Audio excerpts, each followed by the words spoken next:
Hello ladies and gentleman, boys and kids, क्या आप जीवन में आगे बढ़ना चाहते हो और सफलता की चोटियां छूना चाहते हो तो ये चैनल आपके लिए, क्योंकि मेरा पैशन, मेरा प्रोफेशन, मेरा विजन आपके सफर में आपका हम सफर बनो। इसीलिए आपको चाहिए कि मेरे वीडियोस को ध्यान से देखिए, ध्यान से सुनिए और अपने जीवन में आप भी और मैं भी इसे अप्लाई करेंगे, so that together we can make this world a better place to be। तो शुरू करता हूँ आज का ये वीडियो जो सेलिंग स्किल्स सीरीज का पार्ट 46 है, और इस पार्ट 46 में आप सबका स्वागत है। आज हम बात करने जा रहे हैं कुछ नए तरीके, कमाने के तरीके, रोटी कमाने के तरीके, नए स्किल्स सेलिंग के लिए क्या चाहिए। एज ए सेल्स पर्सन, अगर आप सेलिंग कर रहे हैं, आपका बिजनेस हो, तो आपको चाहिए कि आपके पास विजिटिंग कार्ड्स हो, अपने विजिटिंग कार्ड्स अच्छे क्वालिटी, अच्छे पेपर पर, अच्छे प्रिंटिंग, अच्छे कलरफुल होना चाहिए। हमारे सेल्स ग्रुप के गुरु उनसे कहते थे कि एवरी मंथ, हर महीने आपको चाहिए, उन्होंने इंस्ट्रक्शन दिए थे, specific instruction, every month 1000 cards नए प्रिंट कराने होंगे, और इन 1000 कार्ड्स को जितने भी प्रॉस्पेक्ट्स आप महीना भर मिलोगे सबको बांटने होंगे, सबको देने होंगे। और जब मंथ एंड लास्ट डे आता है मंथ का, या 30 या 31st, जितने भी कार्ड्स बच जाते हैं 1000 में, आपको हवा में उड़ा देने होंगे। जहाँ पर भी पब्लिक बाजार देखा वहाँ पर उड़ा देनी होगी। अगर 1000 कार्ड एवरी मंथ आप लोगों में बांटोगे तो उससे निकल के आएंगे सिर्फ 20 या 30 इंक्वायरीज, जिसमें 2 से 4 सेल आपके क्लोज होंगे।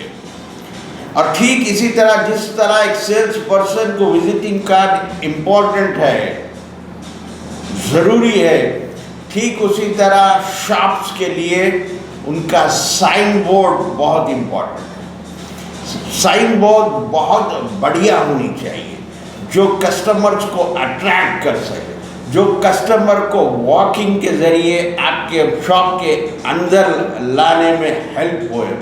जितने कस्टमर आपके शॉप के अंदर आएंगे उतना सेल आपका बढ़ेगा।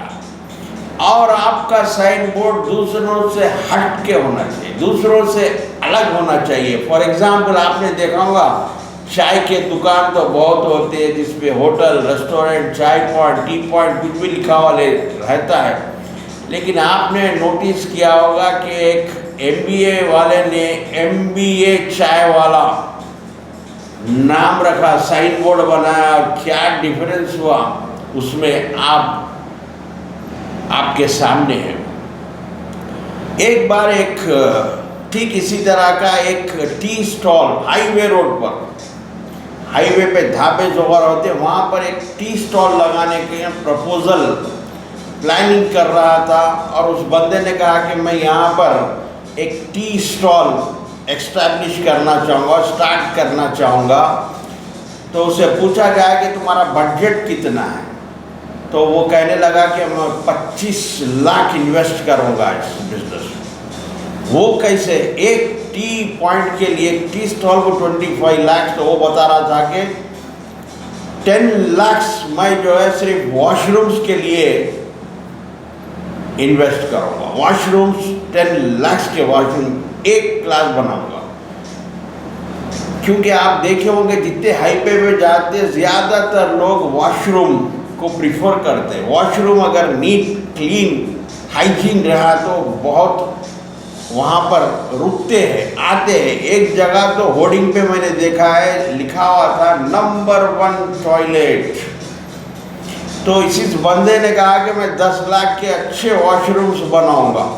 तो समझता था कि वॉशरूम के लिए कम से कम कस्टमर वहाँ पर रुकेंगे तो उसका सेल बढ़ेगा। और 10 लाख रुपया वो किसके लिए, साइन बोर्ड के लिए यूज़ करने की बात कर रहा था। एक टी स्टॉल वाला वो बिजनेस के स्किल्स, बिजनेस के आइडियाज़ जानता था। 10 लाख रुपए का साइन बोर्ड, 10 लाख वॉशरूम और 5 lakh rupees furniture and counter के लिए। तो ऐसा कुछ आपको भी अपने बिजनेस में, अपने प्रोडक्ट में ऐसे आइडियाज़ को ढूंढकर अप्लाई करना चाहिए। अब मैं बात करने जा रहा हूँ एक मामूली सा पेन और पर्स, सिर्फ 2 आइटम बेचता था बाज़ार में, स्टेशन पे जहाँ पर मार्केट का बाज़ार रहता था। और वो एक जगह पर ठहर कर नहीं बेचता था पेन और पर्स, पेन, छोटी डायरी और पर्स, सिर्फ इतना ही उसका बिजनेस था। यही आइटम वो बेचता था। लेकिन करता क्या था, उसका एक यूएसपी यानी यूनिक सेलिंग पॉइंट ये था, वो एक अम्ब्रेला बनाया था। अम्ब्रेला अपने को बांध देता था और एक लंबा सा कोट पहना हुआ था। कितने की पॉकेट्स थे कोट में, हर जगह pen, different pen, different brands के। 10 रुपये वाला पेन, 5 रुपये वाला पेन, 25 रुपये वाला पेन, 50 रुपये वाला पेन, 100 रुपये वाला पेन, उससे बढ़ के भी पेन्स उसके पास रहते। पूरी अम्ब्रेला को वो पेन्स लगा दिया, टंगा दिया था। ना सिर्फ पेन्स और डायरीज भी मेरे पर्स भी रखता था वो। तो इस बंदे ने कम से कम 15-20 साल यही करता रहा, सिर्फ पेन और पर्स। और ये बंदा 2018-19 के वक्त, आप हैरान होंगे, आपको आश्चर्य होगा कि वो ये बंदे ने जो पेन और पर्स भेजा है, उसने एक घर परचेज किया, एक हाउस बाई किया जिसकी कीमत थी 1.4 करोड़। कोई लोन नहीं लिया। हम सोचते हैं कि पेन और पर्स में क्या मिलता है। ये सुबह आता था, सुबह जो शुरू करता तो रात तक पूरा बाजार फिरता हुआ अम्ब्रेला को लेके। ऐसा किया। आज तो वो बहुत आगे निकल चुका है। हमेशा हमारे सेलिंग में, हमारे बिजनेस में, हमारे प्रोडक्ट में कोई यूएसपी होना चाहिए, एक यूनिक सेलिंग पॉइंट होना चाहिए जो कस्टमर को अट्रैक्ट करे। अक्सर लोग फंक्शंस यानी मैरिजेस के लिए, कोई फंक्शन के लिए बैंक्वेट हॉल्स, आजकल चल रहा है इसका ट्रेंड, बैंक्वेट हॉल्स। कुछ बैंक्वेट हॉल्स में लॉन्स रहते हैं, कोई हॉल रहता है, फंक्शन हॉल। फॉर एग्जाम्पल, जब बैंक्वेट हॉल में जाते हैं तो जो ओपन रहता है, ओपन प्लेस में जो अरेंजमेंट्स करते हैं उसे लॉन कहते हैं। लॉन का तो होता क्या था, लॉन जब रहता है, कभी रेन, सडनली अगर बारिश हो जाए तो जो भी मेहमान आते हैं, गेस्ट आते हैं, इनकन्वीनियंट, तो उसके लिए एक हॉल भी रहता है उनके पास, वो हॉल भी रेंट पर लेना पड़ता। लेकिन एक बैंक्वेट हॉल ने ये किया था कि एक लॉन के साथ साथ वो एक हॉल कभी भी खाली रखता था। थोड़ा छोटा था, लेकिन उसे बताया कि अगर बारिश हुई तो गेस्ट भी कम हो जाते हैं और बारिश के तरफ से कुछ लोग निकल जाते हैं, थोड़े कम कर लॉन में जो है पूरे अकोमोडेट हो सकते हैं। और ये अपने हॉल जो है उसका रेंट नहीं लेता था। हो सकते हैं वो लॉन के लिए सिर्फ अपने बैंक्वेट हॉल के लिए लेता था, दूसरों से एक 5 to 10% ज़्यादा था। लेकिन उसका ये बेनिफिट था कि लोगों को पसंद आता था कि कभी रेन हो जाए तो उसमें हॉल भी फ्री में मिल जा रहा है और उनके गेस्ट जो है बाजू चले आ रहे हैं। और एक बैंड कंपनी जो बाजे वाले रहते हैं ना, अक्सर बाजे वाले जो है, जो बाजा इतना ज़ोर से जोश में बजाते हैं और लोग पैसे उछालते हैं, वो स्पीकर बजाते हैं। बहुत सारे लोग 90 लेकर बाजा मारते हैं। तो एक बैंड कंपनी जब उससे बैंड का ऑर्डर देने गए तो वो एक स्पेसिफिकली एक बात बोलता है कस्टमर्स से कि मेरे पास जितने बाजा बजाने वाले हैं, बाजा मारने वाले, वो ड्रिंक नहीं करते, बिल्कुल ड्रिंक नहीं करते। तो कुछ कस्टमर बोलते आजकल तो बहुत सारे हम तकरीबन हर जगह देखते कि बाजे वाले थोड़ा दाल लेके बजाते हैं।